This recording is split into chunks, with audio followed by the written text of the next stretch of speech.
The future is here. An innovation that will change the way the industry works. A Hot 100 chart, updated daily. The most accurate price guide on the market. Every card has its own profile with a wealth of information. Know the precise, real-time value of any card in the system. On demand.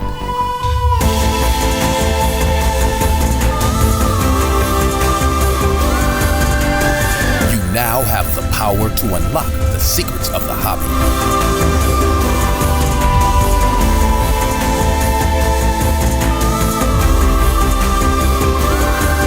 The game changer is here.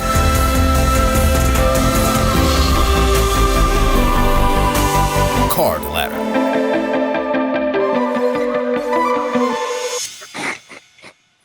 Yo, What time is it, man? I'm confused. it is 9:40 for me. I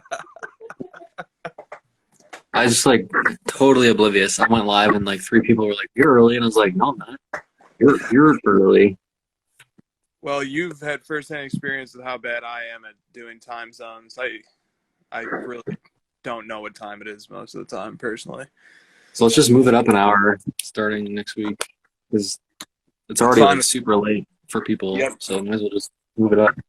Yep, I don't think anybody will complain about that. Sweet. Well, we just bought everybody an hour. You're welcome, everybody. How is welcome. everybody doing?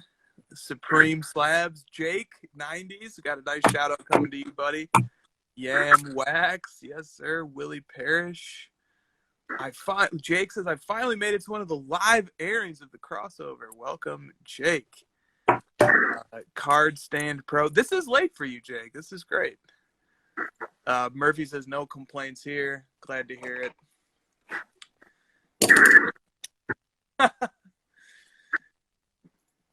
Say, hey, Counting votes. Josh, you should be counting votes. Help us get a conclusion to this election uncertainty. If they just let me automate it, build an app to do it, I don't understand. It's 21st century. It's 2020, and we're still counting votes by hand. It's unreal. Yes, it is. Yes, it is. Oh, do you have any mail days? I mean, I went live earlier this week, but as you talk, I'll just kind of go through it. I don't need special treatment. I need a little bit of special treatment. Ooh. What's that number to? 75. Jeez. This is my favorite one, though. I do want to pause on this. These are so sick.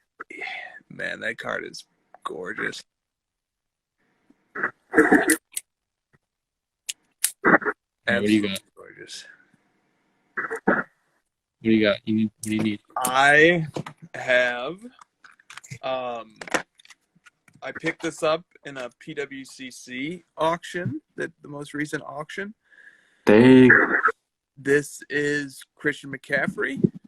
The card is 2017 Origins, and it is an on-card autograph 1/1 rookie. Nice. The 101 King. I just love this card. It looks awesome. And I was able to get it for pretty much the same price as his Prism base PSA 10. I'm just happy about that. That's ridiculous. Right? That's how I felt about it. Well, people are paying attention to that on-card custom. It looks like a custom auto, 1/1 rookie card for the same price as a base Prism. Yeah, and it looks sweet. You know, like Origins has this hollow foil. I'm sure it doesn't really come through on the stream, but there's always deals to be had if you just kind of keep your eyes peeled. I always feel like those big auction houses have really good deals like that because everyone's paying attention to the big cards, and you can almost get like some of those other ones cheaper than just regular old eBay because people just like don't even care about those big auction houses. I agree. I think a good rule of thumb on high-profile auctions like PWCCs is that like the big cards that get all the attention probably go for a little higher than they would if an independent seller was to do it on their own. But the cards that are not so high profile often tend to go lower than if somebody were to sell them on their own. So food for thought there. Okay, let's get it going because a lot of questions came in on a lot of different topics. So let's see if we can get this ball rolling here. And first of all, so everybody, welcome to the crossover. It's November 6th. The replay, a couple questions came in about this. So let me just clarify. The replay of this show will be posted to Josh's Instagram page, cardboard_chronicles, immediately afterwards. It's immediately there afterwards. And then on Monday or Tuesday of next week, it goes on the House of Jordan's YouTube channel. So those are places you can catch the replay. All right. We have a question from Adam Lefko. What is this that you're showing here? This is what's that, out of 19? Yeah. My God. Yeah. That LeBron is a monster. What year is that? 2005. Whew. That card is sick. Okay, so Lefko writes in, he says, if I made cards similar to Topps Project 2020, would you guys buy them? So let's kick it off with that. If anybody in the chat has thoughts on if Adam Lefko made cards like Topps Project 2020, would you buy them? I definitely would. Christina, how many Topps Project 2020 cards do we have we accumulated by now? Like, some are dupes, but probably 50? Is that fair? Yeah, I'd say 50. Probably 50. Some are worth something. Others are worth absolutely nothing. And to answer Adam's question, I'd have to see what they looked like first. Yes, good answer. That's fair. That's fair. Yeah, they do need to look good. That's a big part of the appeal of Topps Project 2020 is that the cards looked awesome. But I think Lefko is better at Instagram than many people. Like, I think he has like an artistic streak that would let him make some really good looking cards. So I'm confident in it. Jordan Hudson in the chat says, "What a loaded question. I ain't buying ugly shit." Chrissy Bucket says, "For $5, sure." Sully, what website is that? That's a great question. I got it. Keep going. Next question. This comes in from the great Jake Roy of 90s Basketball Cards, one of the enduring hobby content creators and great collectors. Jake writes in and says, "Why don't you guys talk about the Cards and Kicks article on Beckett.com?" And what do you know? Jake is a co-author of that article along with Eric. So the Cards and Kicks article on Beckett.com, it talks about shoes appearing on 90s cards. Really fun article. Boom, there it is. I remember like looking, you got Charlie Sheen and Michael Jordan, and I believe it says there's just so much winning on this card here. So shout out to Jake. Go check out that article, and congrats, Jake. That's a dream come true, I think, for a lot of content creators, man, is to be right there, front page in it on Beckett. Congratulations, man. Okay. Now let's get to some more serious, substantive questions. Lots of questions on the NBA. I don't think that's surprising. Lots of questions. So Putnam Cards writes,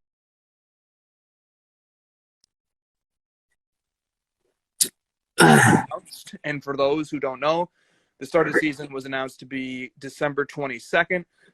There's a very high likelihood that that's going to be true, but there hasn't been. So basically, the players voted that they are okay with that date, but there's still some final negotiations that need to take place before the CBA gets finalized, if my understanding is correct. So like, there's a very high likelihood that that's going to happen. So with that in mind, and the news breaking that the NBA is basically starting on December 22nd, will there be a rush to buy NBA?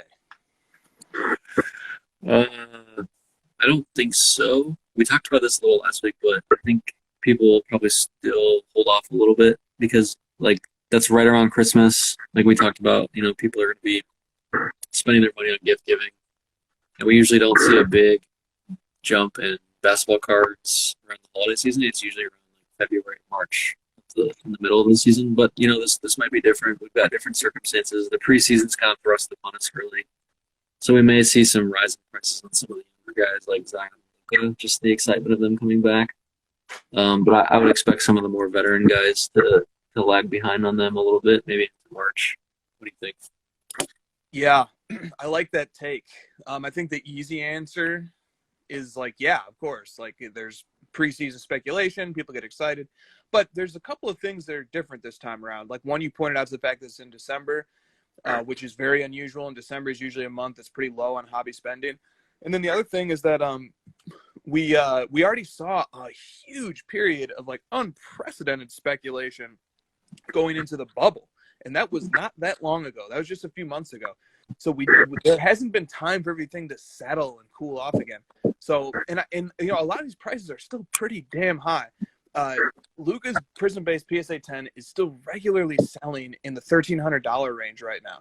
That's high, man. People have just accepted the fact that card is just now over $1,000, but it was like a really big deal, and a lot of people, myself included, were very skeptical that it would ever get that high.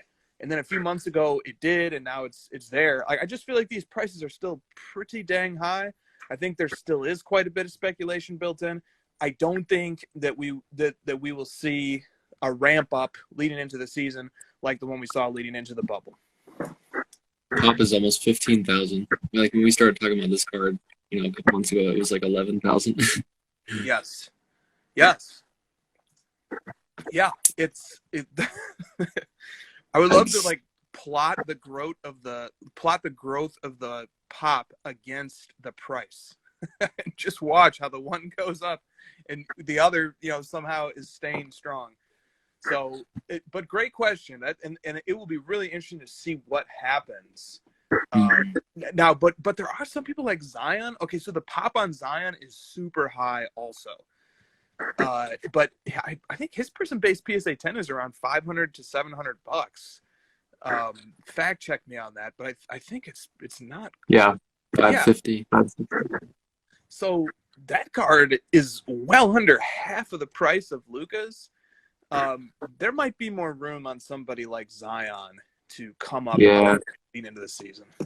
I bought quite a bit more Zion than Luka, to be honest, just because like Luka's already so expensive, and just like you said, there's just more room for growth a little bit on Zion. Granted, there's not a ton on Zion because people are already speculating the heck out of that guy. So it is hard to find room. You're right. This stuff is already really expensive. So if you don't have the stones to hold some of this stuff for a while, I'd be cautious. It's all still very expensive. Yeah, I think that's a very reasonable, sober take. And I like that too, because honestly, like, it's very easy to be like, yeah, of course, there's going to be this speculative moment, but maybe not, actually. Okay, this question comes in from 3Co LA. He says, do you think the Hall of Fame inductees, such as Kobe and Tim Duncan, will get a pop and card value prior to the big event next year? I mean, prior would be like now. It's just like a gradual run-up leading up to it. Usually the event itself doesn't change the price at all. So if you're wanting to get in on the Hall of Fame stuff, do it like years in advance. Yeah, I tend to agree with that. We've talked about that topic on a few other occasions as well. And also those go ahead. guys like that, like the second they retire, they're in the Hall of Fame. It's like it's just not a question. Right. Exactly. It was never in doubt. It will not. There's no like room to speculate on whether Tim Duncan is going into the Hall of Fame. And it's like people are like, I can't wait for LeBron to get in the Hall of Fame. That's when his prices are really going to go crazy. And it's like he's already in the Hall of Fame. It's just like it's not technically in it because he will. And then also, people said that about him winning with the Lakers. Dude, the most common question I got was, are LeBron's Laker Prism rookie cards going to go up after he wins the championship? If he wins the championship, just it's because a lot of people own that card, and it's like a common card to have, that Laker Prism one. And no, it like crashed like during its finals run and after because it was already like sort of baked in and prices don't react to things like that after they happen. Yeah, that's so true. Uh, what I've found as well is that if something becomes conventional wisdom, such as, hey, prices go up when a big announcement happens, like an MVP or a Rookie of the Year or a Hall of Fame induction, everybody knows it, and everybody starts acting accordingly. So whatever edge existed at one point in time, because maybe not everybody was totally aware of this phenomenon, now everybody is, and so everybody adjusts, and now you have to find a new angle because that's become conventional wisdom. So okay, I want to show off another card, by the way. Christina and I opened some illusions, and these cards are pretty dang sweet. The price of the box is pretty expensive, honestly, but I really like the cards. I'll show off some of it as we go on. Okay, next question comes in from Jesse J. Pender. I just wanted to give a shout out to this question because it's so niche. I do not have an opinion on it, but I love it. Jesse J. Pender says, should ABA stats be included in NBA stats? And if so, how do hobbyists push for this inclusion? Do you have any comments on this? I just wanted to put this question into the ethos, if nothing else. Sure. Yeah. So should ABA? So you are on team ABA stats get included into NBA stats? Sure. Okay, there you go, Jesse. All right, this comes in from Buzzer Beater Cards. Do you think the football market will rebound, or is it best to take the profit/loss and put it into basketball? I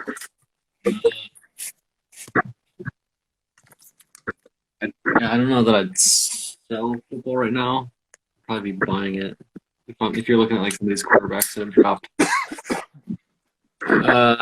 It's a tough question. I don't know. I don't really think in those terms, to be honest. Like I'm thinking about trying to get rare collector cards, so it's hard for me to like make a stock advice question, answer a stock advice question like that. I don't know. I feel like it's pretty wash. Maybe it depends on the player. Like Kyler, I probably wouldn't sell right now because his prices are pretty low, and Lamar, I probably wouldn't sell. Those guys could make nice playoff runs. They could bounce back. I don't know. But like maybe Brady, or I'd probably sell like Rodgers or Russell Wilson right now. Those guys are super hot, super expensive, and take your gains there and go over to basketball. Yeah, football, it can be really uncharacteristic or non-representative samples can be way disproportionately influential on a player, in my opinion. Case study A, Josh Allen had a terrific first 4 to 5 weeks, tailed off. His market has experienced insane swings over the course of that period of time. And by comparison, Aaron Rodgers similarly. Aaron Rodgers had like one bad game, and the market started trailing off.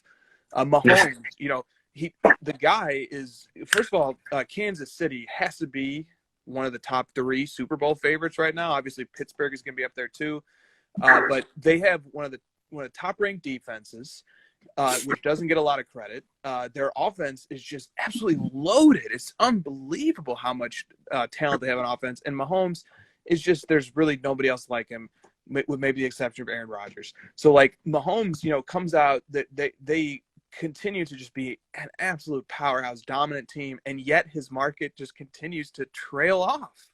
Yeah, it's just unbelievable how that the market is just moving in the opposite direction from what I think observing the course of this season is indicating.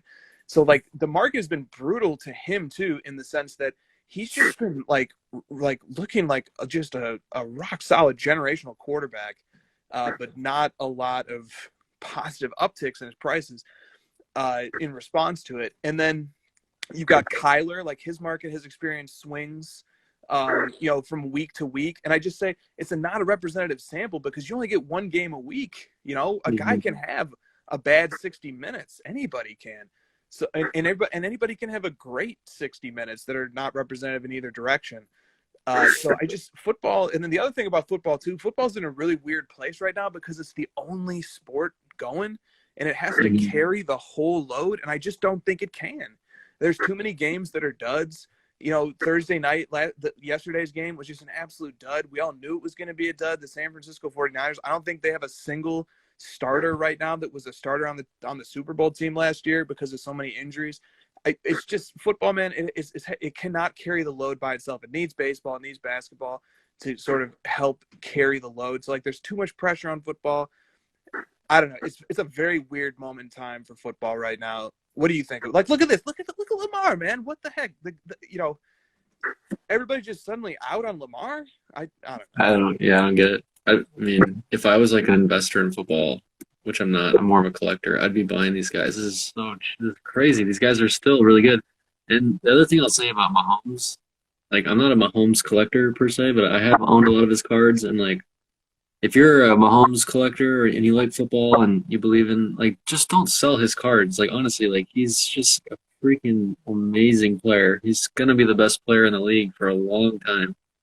And it's like LeBron or, it's like Luka and Giannis. Like, if you have big cards of these guys, like, what incentive do you have to sell? Like, the card market itself continues to grow. It continues to get more interest. And, like, what do you think people are going to want as they keep coming in? They're going to want Mahomes, Brady, LeBron, Luka. It's the same names over and over, right? And the important thing to note about those guys is they're very collectible, and they have lots of collectors, right? We talk about that a lot on the show. Mahomes, to me, has a ton of collectors. There's so many guys on Instagram who collect Mahomes. And, if you believe in football and you enjoy it and you still like the fantasy football aspect that I talked about at the beginning of the year, like, keep going on it. And, don't quit just because some prices are going down and people are like, do your own thing, go at your own pace, figure out the cards you like, and just sort of block out the noise, right? Like, these prices going down should be good for guys that want to pick up this stuff. It's cheaper. That's so true. So true. We get a lot of questions every week, and I just kind of feel like we're naturally arriving on this from some of the questions this week.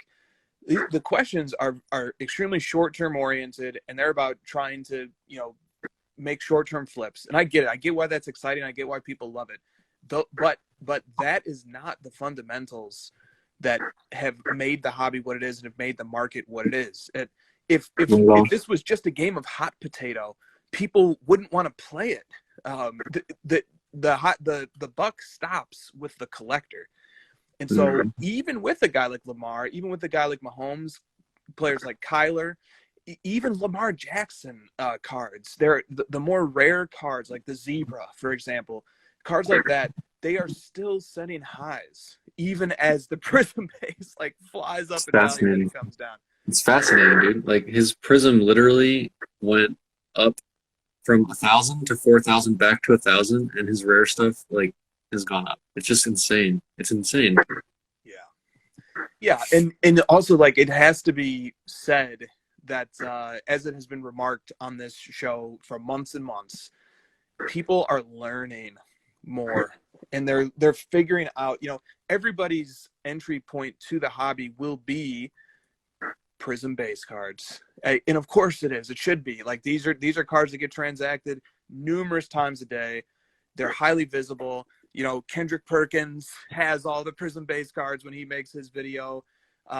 Gary V has pictures of just piles and piles of the De'Aaron Fox and the Giannis and the Luka prism base piece. And that's just the entry point. That's what everybody sees. It's very easy to understand.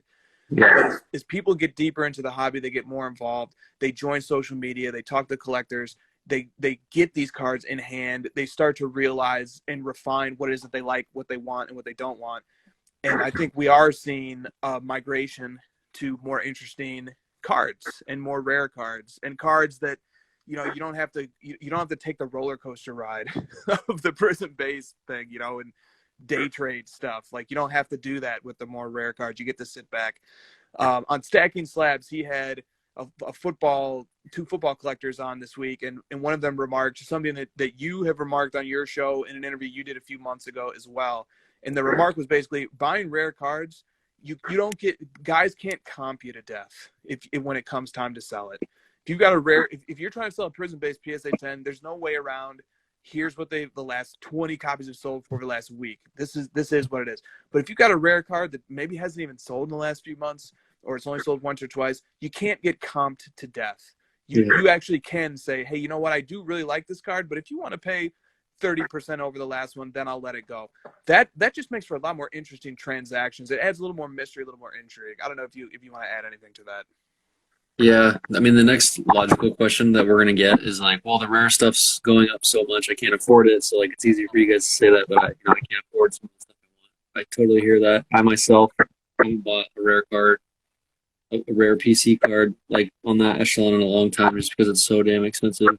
And then it's like, okay, and you're telling me not to buy the cheap base stuff because it keeps going down because it's too common. So what do, right? Well, I was thinking about that. The answer to it, and it's like, here's an example. The Luca Select Rookie Concourse Silver, so it's not the courtside, so it's not like incredibly rare, but it's also a lot more rare than Prism. So the pop's only 152, and the price is about that of like 2.5 copies of the base Prism with pop 15,000. So like way cheaper card relative to the population. It's a better looking action shot, right? It's like in-game action, so there's something a little bit more interesting going on. It's a silver compared to the base, like it has some more interesting things. PSA 10. So you just kind of got to get a little bit more creative. Another one I've been looking at recently is I'm not making picks. I'm just trying to find like cool looking cards that aren't like super hyped and expensive. Like here's another one, LeBron Hoops High Voltage. These are cool looking cards, man. They're only top 142. The price is only $400 compared to some of the Prism stuff that's even more expensive than this, even in base. So you just kind of got to like look around a little bit, right? And like find maybe some inserts or cool sets that you like that aren't Prism and aren't overhyped. Select is a good option for that. Optic is cheaper. It's just a matter of like getting into the hobby and researching more and finding stuff that you like versus stuff that's hyped or stuff that's super rare and out of reach. Well said. And I've got a high voltage here to show off. This is fresh back from PSA. Curry, high voltage. This card probably was not even worth grading when I sent it in 6 months ago, but I just wanted to grade it. Do you ever get that way? We're just like, I just want a card in the slab just because I think it's cool. Your first 10. You did it. I know. It was a long, hard battle of over a sea of 5s and 6s. I was gonna say, did you crack a 6? That's all I've got. My PC. Oh shit! Now it's a 6. My PC is just 5s and 6s galore. I got back like a 60 card order, and I got no 8s or below. I don't know how you do it. It's a special talent. You just like, as you're sleeving them, you just like put marks on them or something. No, he drops them. Okay. No, I don't send in the ones. You said on the show, you're like, I walked to the kitchen and I dropped like a bunch of cards. Yeah, but I quarantined those. Those don't get sent in. Those stays to the side. I don't know what the hell happens. Okay. All right. Great advice given there. It's actually really fun to start digging into secondary sets and cards. Yep. And it's a great way to avoid the roller coaster ride of the Prism base. And for a long time, there was a really strong correlation between like a player's most iconic card and the rest of their market, and that correlation is definitely weakening recently. And we're starting to see instances of like certain cards do well while other cards trail off. And I think it's the thought process you laid out, where it's like, well, man, I personally 2018 Select, the Concourse, I love the way the Concourse looks. I think the design is just sick. I think the gold is like really, really sick from that year, football and basketball. So pick your spots and enjoy the cards. Above all, enjoy the cards. It's funny that you and I like haven't really. I mean, you obviously have seen the prices go down because you're running the nightly stuff on Card Ladder, but like I feel like I just haven't really noticed because the stuff that I own just is like rare enough that there's not really like prices to check every night. It doesn't happen. So like I just sort of sit back for the ride and keep collecting, right? Keep trying to find that next rare item. I'm not saying it's like rare or whatever. It's just sort of like the way that if you construct your PC in a certain way where it's all cards that you love, and cards that are like semi-rare, then there's not really like a daily fluctuation at all. It just sort of have your collection and you just sort of enjoy it. Oh God, that's put it on a T-shirt. Put it on a T-shirt. It's very well said. I want to send a shout out to Jordan Hagedorn. He says 4 of the starting 5 are in the building, so he just released a For the Hobby podcast that features Josh, obviously, who's in the building, Rodman PC, who is in the building, Dave, the Hobbyist 23, the legend himself, is in the building. Brings me great joy to see him in the chat, and myself as well, and then also Grant. So there's a podcast that came out For the Hobby. Check it out. Good episode. Great episode. And then we also have Card Insights in the building. One of the great content creators. Just want to send a shout out to him as well. Yam Wax, Putnam Cards, all the legends are in the building tonight. I'm gonna jump to a question from the chat here real quick. This comes from Hizzy at Cards. When you need to sell cards in order to pick up a big piece, how do you decide what to sell? I just rank them. Like the ones at the bottom get chopped off. Yeah, I actually just put together a massive trade proposal tonight. And it's never easy to decide what cards you're willing to let go for another one. It just never is. But I definitely have like an order as well of cards that I think are the least important to me. And those are usually the ones that go up on the chopping block first. Witty Card Collection. Shout out to Witty Card as well. Love to see you in the chat every week, man. Yeah, Yam says I'm a sucker for Numbered Revolution, Fractal, Cubic. You can get them for a fraction of the Galactics. Good point. Robin says I start with the hard ones to sell first. What does that mean? You start with the hard ones to sell first, like the ones that are the most difficult to move. Like those are the ones that you sell first. Okay, let us move on. So that's a sampling of some of the NBA questions. I just want to give I think we touched on this. Feel free to follow up. This is a question from Buzzer Beater Cards. He says, with all the hype around guys like Zion and Luka, do you think it's almost impossible to live up to the hype? I could see their markets going parabolic in the next month and a half and then coming down if they don't perform. I'm a little bit less worried about that for Luka. I'm definitely more worried about it for Zion. Yeah, I can definitely see that. Yep.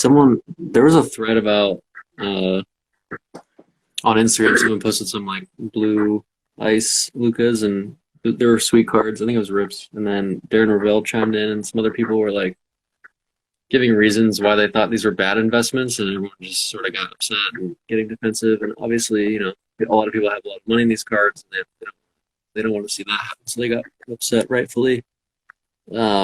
And some of the reasons were odd, I thought, but yeah, I mean, some of the reasons I can see being legitimate. Like these guys are just they are so expensive, and they've been hyped so much that at a certain point, it's like impossible to live up to it. Like they're gonna have to win the championship, the next year, so they're gonna have to win MVPs like Giannis did, and they're gonna have to really take that next step, or eventually like people will get bored and move on. If I'm not saying this is going to happen to these guys, we don't know, but I mean, let's just say Luka, doesn't make the finals in the next 5 years. Let's just say eventually the people are going to get bored of that, and his prices are going to come back down and level out, because people are just basically like assuming he's going to win the MVP this year and he's going to make the finals. So think about that when you're buying these guys cards. If you're into them, if you want to be into these guys really long term, just think about it. Take that into account. Assess the risk. Unless you're just like a pure collector looking for collecting them long term, it's something to think about for sure. Yeah, and I guess one of the few upsides to the absolute abundance of cards in the Panini era, which otherwise has a lot of downsides in my opinion, but one of the upsides is that if you are a pure collector, you can actually find really cool, really rare cards, even of guys like Zion and Luka. And I always use the threshold as, is it cheaper or more expensive than their Prism-based PSA 10? Because you can get like a sweet like gold or something out of 10 first year, second year. Maybe it's not from one of the marquee products, but if you're just a collector, you love to have rare stuff lying around, which like I'm guilty of that. Like, there are really cool deals to be had on some really sweet cards of these players. So you don't need to go get the PSA 10 Prism Color rookie year of the biggest players to be able to collect and enjoy them. And there's also, like, I think there's a big feeling right now in the hobby that many, many people have come back in the last 2 years, and they want their era and the guys who they came in because of and who they are excited about. They want that player. There's a slight irrationality that they want that player to carry the hobby, and maybe they will and maybe they won't. And so as long as that bias is in place, there will be a very strong bias in favor of players from the last 2 years that might not be able to hold up over time unless the players really do deliver. Yeah, I mean, Luka to me is like, he's kind of like Patrick Mahomes. Like he definitely seems to be safer than a lot of other picks. Safer, not completely safe. But like, you think back in history, I can count way more guys that didn't live up to the hype long term and, didn't become the next LeBron, Jordan, Kobe, the guys that do actually hold that crazy value long term. I can count way more that don't make it than do. So think about it in those terms. Like, think of guys, 5 years ago, 6 years ago that had tons of hype, like Embiid, Wiggins, Karl Anthony Towns. All those guys are dirt cheap now, right? Even guys like Harden or Westbrook, they've all gone down over time. People eventually got bored of them and stuff. So just think about it like that. It's not, not everyone turns out to be the next LeBron. In fact, almost nobody does. Yeah, very, very few. And when you get to the level of Kobe, MJ, LeBron, there will never be another. Those guys are all their own. So and there are nuances to their markets that are so important. So, like, one of the important nuances to LeBron's market is that, like, he came into the league and is a similar age to many of us who are in our 30s. And that gives many of us a connection to him that's very unique. And it's no secret that guys who are in their 30s and their 40s are a very important part in the aggregate of this market. So LeBron has a very unique, special connection to people in that age range who we, like, grew up and went through adulthood side by side with him. That doesn't exist for other players. So, like, there are these special intangibles that connect collectors to players that just will never be replicated.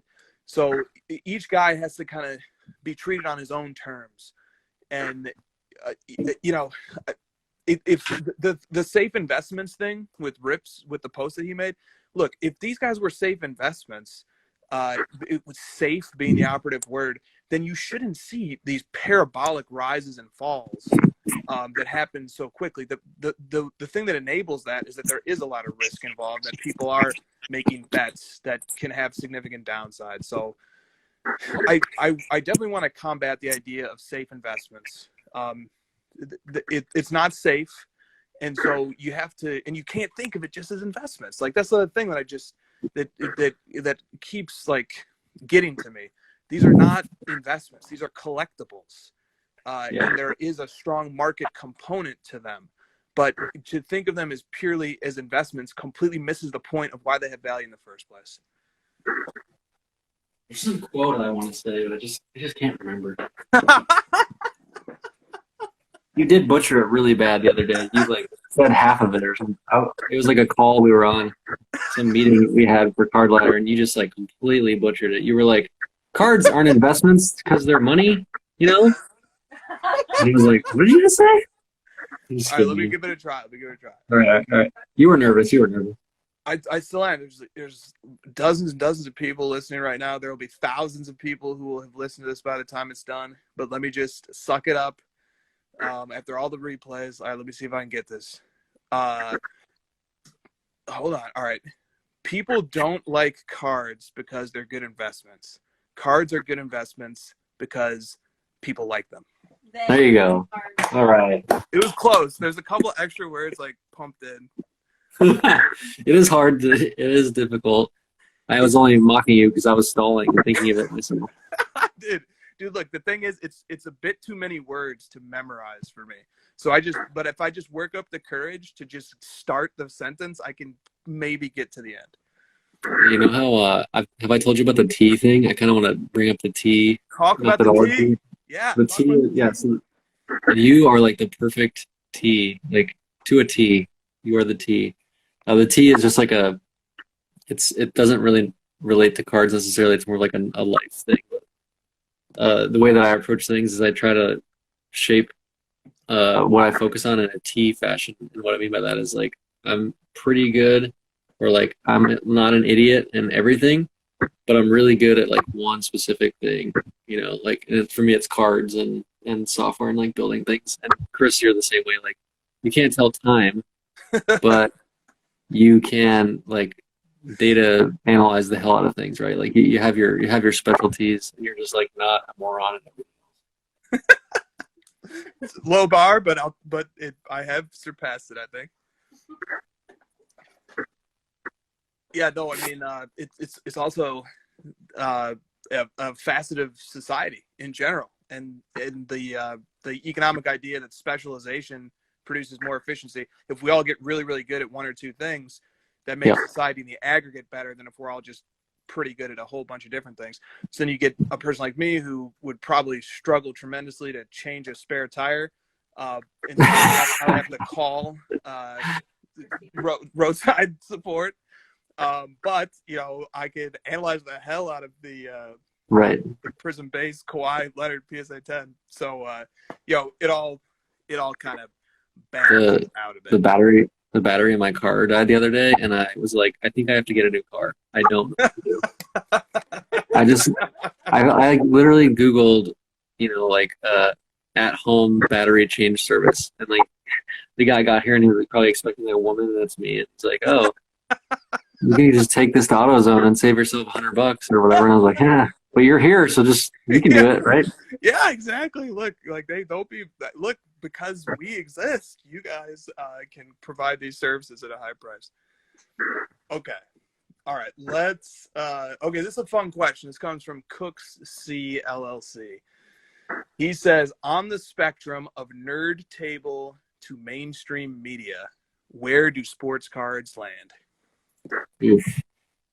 That's a moving piece, right? That used to be just total nerd table, and I feel like it's inching closer the other way. I don't know, it's somewhere in the middle. I think that's what makes it cool, is it's not completely one side or the other. It's like in the middle where you can kind of make it what you want it to be, right? Maybe you enjoy thinking of it as a nerdy thing, or you enjoy it as the cool table, so it kind of like can shift and be a chameleon to either of those two things pretty easily, and you could make an argument for either side. That's a really good point. It depends on how you personally see it and like what table you personally are sitting at within the hobby. There definitely is a growing cool kids table, and it also gets really tricky too, because like a lot of nerdy things are actually like cool nowadays, if that makes sense. Yeah. So it all gets very messy, but I think we're still firmly in the nerd table.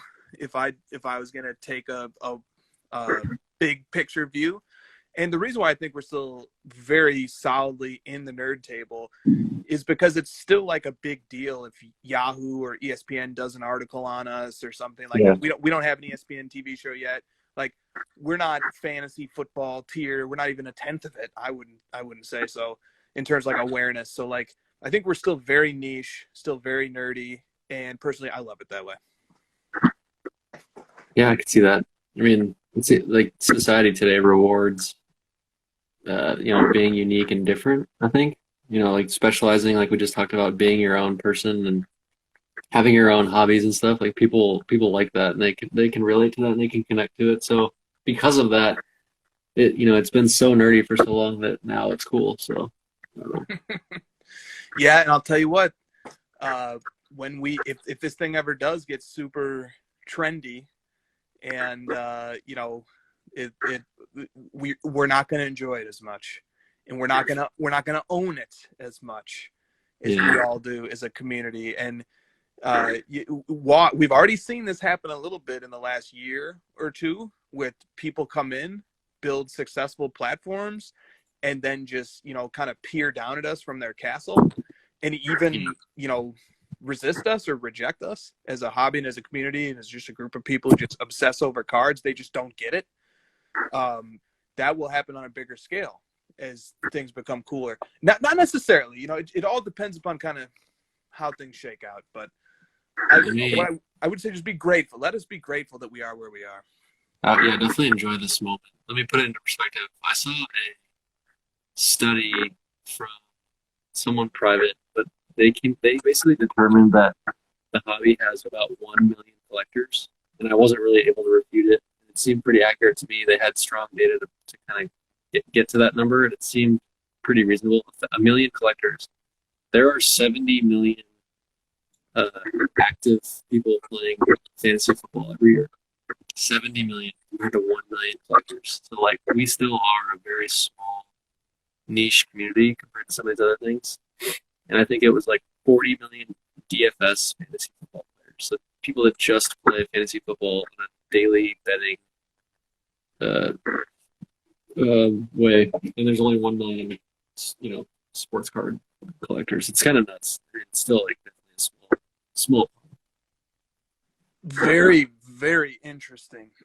Very interesting number. I wonder if anybody in the chat, what do you guys think? Over under 1 million collectors. Jordan Hagner says way more than 1 million collectors. Worldwide, obviously, right? Is this a worldwide figure? Yep. Yeah. 1 million. I would take the strong under on that. But that is a pure gut reaction. I have nothing empirical to back that up. Yeah, I'd have to pull up the study and like dig into it, but it seemed pretty reasonable to me. I don't know about way more. It seems like, how many people do you guys know in your regular lives that do it? I mean, other than like the people you've forced to do it because you love it so much. Yeah, this is so interesting. The chat is splitting as well. Seattle 420 says over.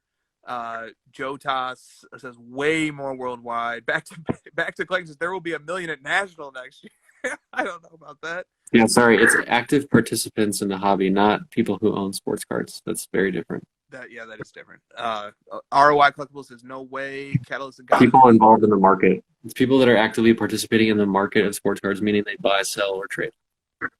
Yeah, I wonder. There might be a way to actually kind of like get to this number in a different way. Like, how much? What's like the average amount somebody would spend? Let's say we assume that the average participant would spend $500 per month, and then that would mean that $500 million per month is being spent on sports cards. And then if we like look at everything on eBay, everything that gets transacted in private deals, everything that happens in card shops is like 500 million. Yeah. Sound right. Way higher than that. Which you say way higher, but if it's 500 million a month, that's what, 6 billion a year. I don't know. Somebody really should figure this out. I was using our daily market cap and sales totals per day, and I basically determined that like we oversee 500K sales per day times 365. So that's, geez, I can't math. I think that's 1 billion. Wait. 3 carry the 1. Josh doing math live for us. $182 million. And so like we can just like triple that or something. So like 500 million a year in sales or something. I don't know. Okay. Yeah, so oh man, I don't know.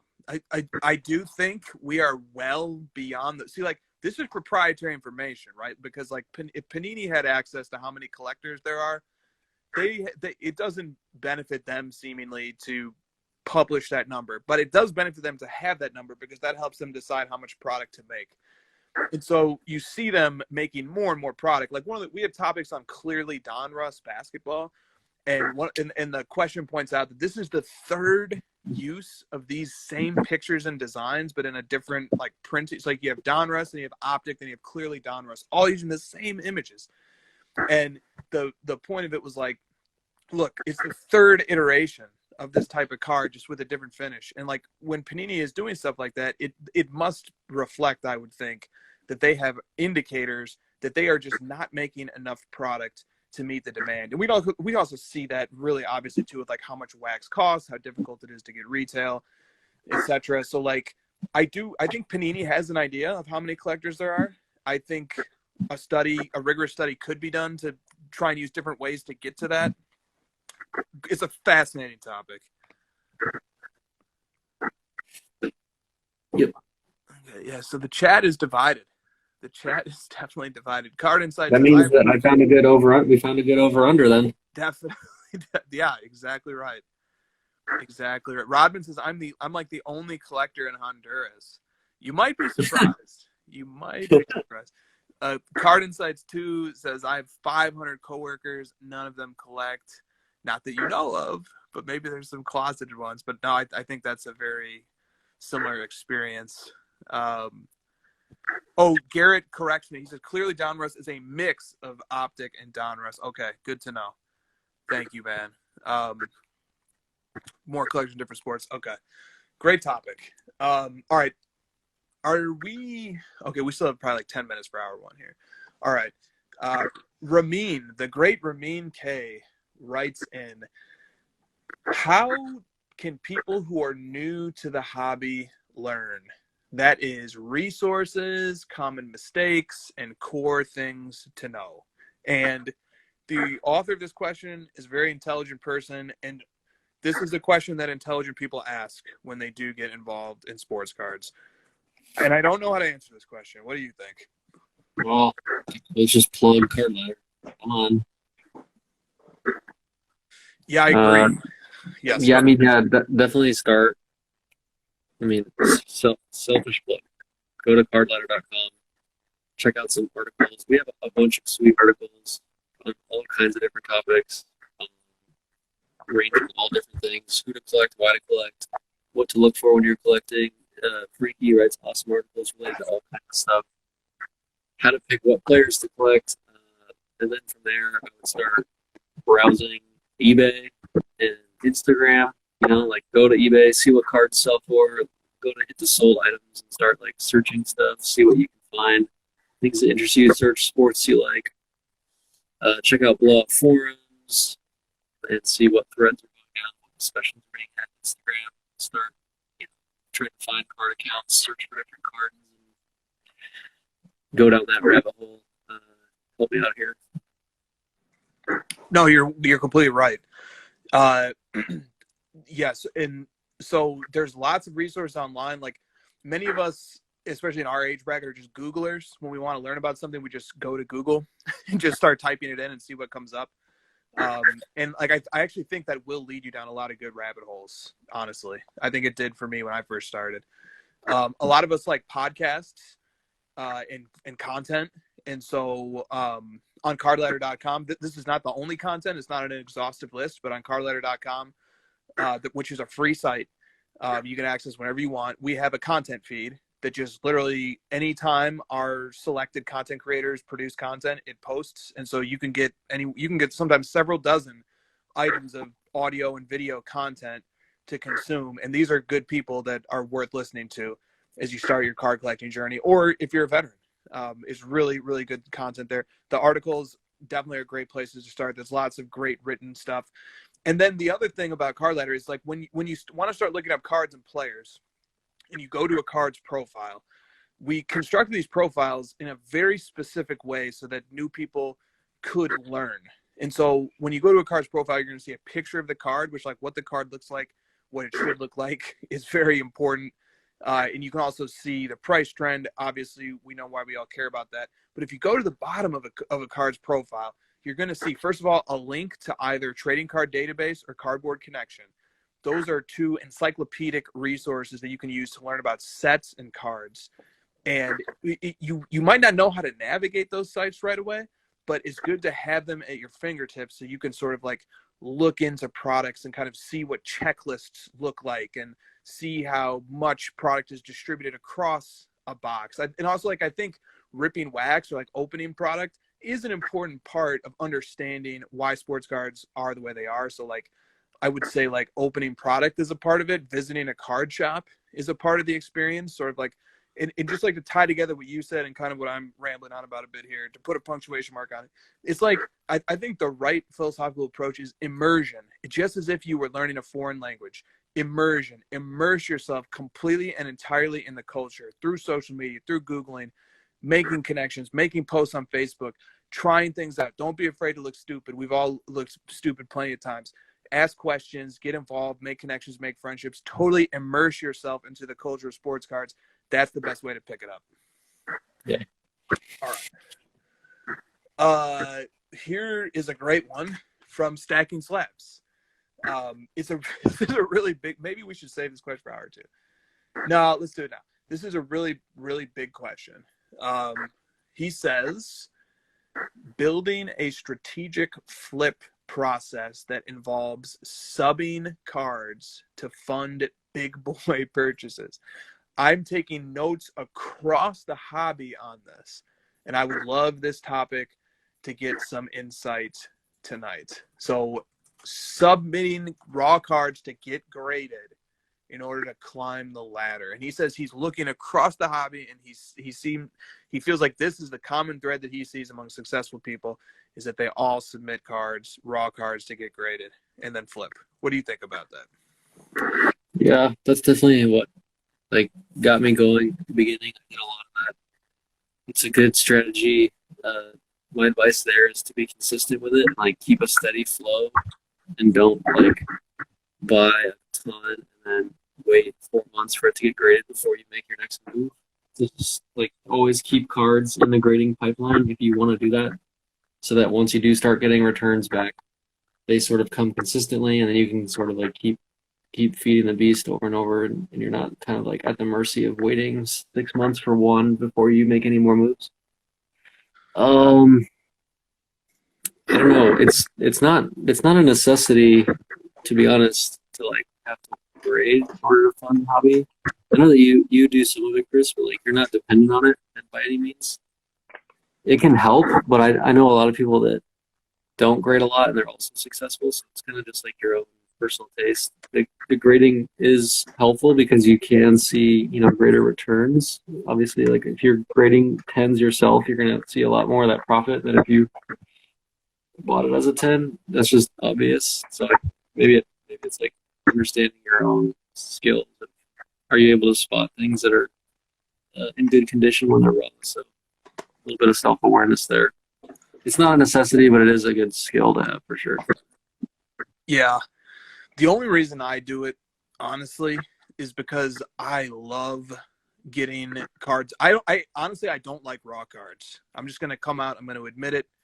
If that, that's an unpopular opinion, especially among collectors that we love and that we associate with and that we identify with.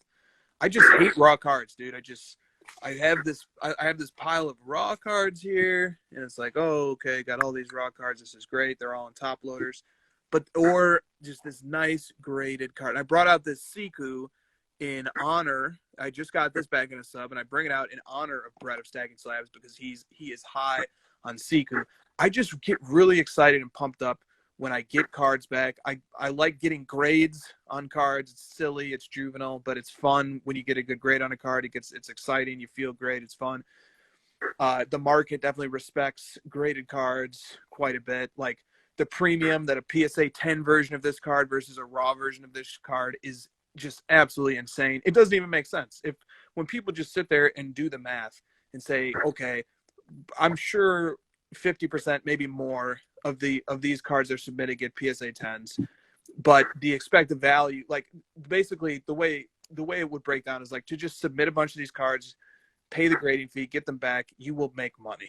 But if you don't like it, it's you don't make enough money, you're not going to become Bill Gates by doing a bunch of submissions. You have to like it. You have to get a pleasure out of it. And then it's not super easy selling either. You either got to send to an auction house, you got to sell it yourself. It takes time. You have to deal with stress. Sometimes items get returned. It's a lot of stress. It's a lot of work. That's why it's an inefficient market. That's why the raw are so cheap and the PSA 10 are so expensive, because it takes effort and work to get the card into the PSA 10, and then you have to take on some risk and some burden too. So I think if you I bet you like it. You probably enjoy going and finding sweet cards, raw cards on eBay, getting them, picking out the condition, sending in the ones that are worth grading, and then boom, these slabs come back. PSA 10s, do a sick reveal video, help place these cards in different collections with different buyers. It's a fun process for you. Like, I'm sure if you didn't enjoy it, you probably wouldn't do it. Yeah, I'm fairly good at it, right? Like I've done it for a while, and I know how it works, and I can make money doing it. So it makes sense to keep doing it. But one thing that's interesting that you pointed out that I haven't thought about a ton is like the amount of people that look at grading. They take it as only a means of flipping and making money. When there's also a pretty decent amount of people like yourself that use grading for their own personal cards. And I do it a lot now too, where it's like I'll buy a sweet penny card in a shitty BGS 8 case that drives me crazy, and I really enjoy grading it with PSA and getting my 6 and like going through the whole process of getting it back in a PSA 6 and scanning it and putting it into my Flickr account and like organizing my graded card scans. So there is like a really nice feeling that goes with creating a personal collection card as well that really never gets talked about, honestly. I don't see anyone talking about that. It's all about trying to get the PSA 10 to flip and sell. So there's also that's how these grading companies started, to be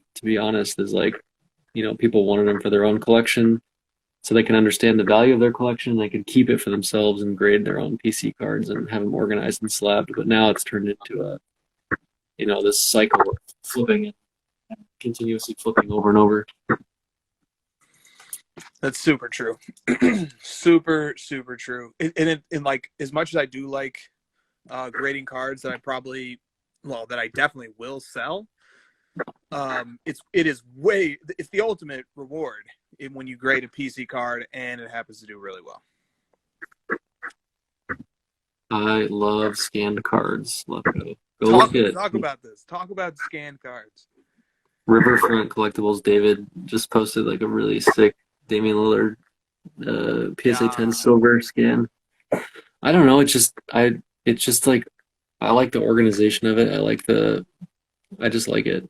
Like, look at that scan versus like somebody holding it at an angle under a light, trying to like get the perfect picture. I just like scans better. Like, they're just more like, the term scan itself, it's meant to like go into a database and be organized, and everything. It's got the barcode and it's got the digits and it tells you everything about it. And it's just like a nerdy, comforting, organized thing that really satisfies my OCD. Yes. And dude, it's definitely if you have a collection that's worth scanning and building a Flickr page around, like, you should do it. People enjoy cycling through the great Flickr pages of other great collectors. And it's look at that. That looks awesome. That's just a really sweet way to enjoy your collection, even if you don't have it in front of you at a given moment. Yeah, I look at my Flickr at least once a day. No joke. Dude, so like literally the scans and the Flickr is a key part of enjoying your collection. It's huge. Yeah, I mean, it's half of it, honestly. Like, I don't have a lot of my cards with me at all times. They're in secure locations, so like, this is how I enjoy them sometimes. Yeah.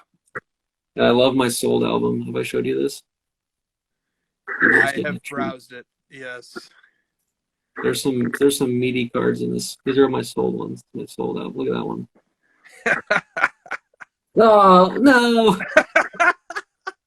There you go. Look at that one. Yeah, skip. Move on.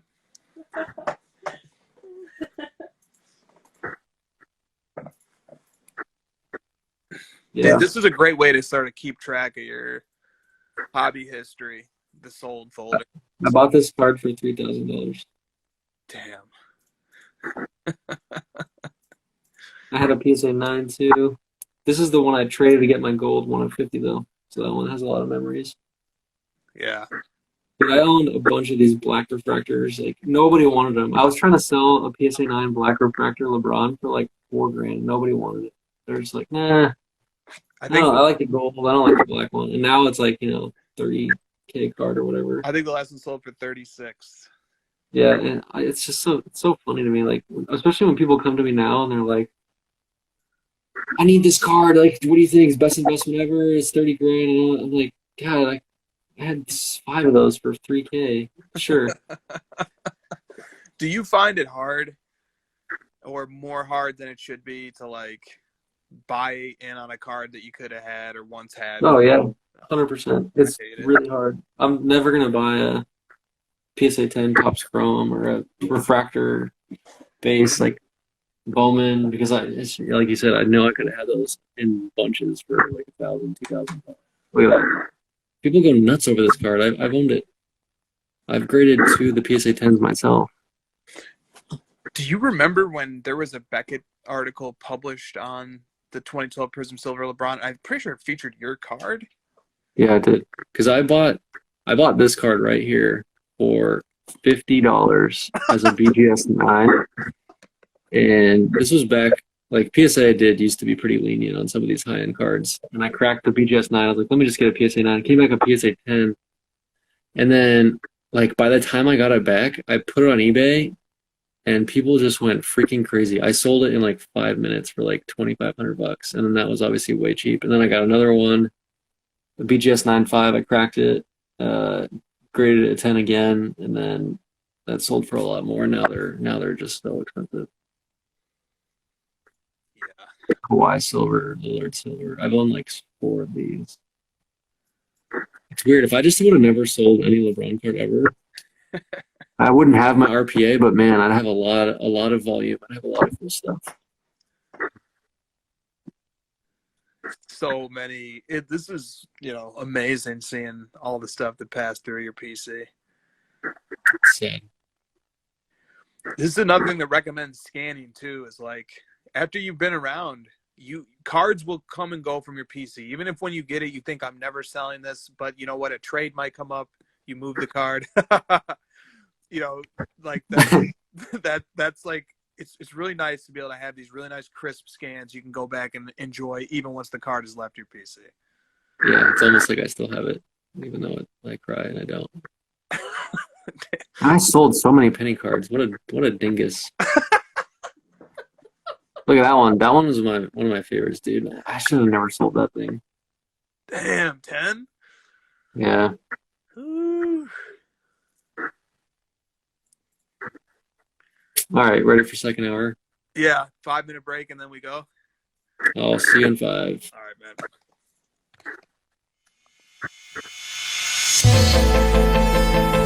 The future is here. An innovation that will change the way the industry works. A Hot 100 chart, updated daily. The most accurate price guide on the market. Every card has its own profile with a wealth of information. Know the precise, real-time value of any card in the system. On demand.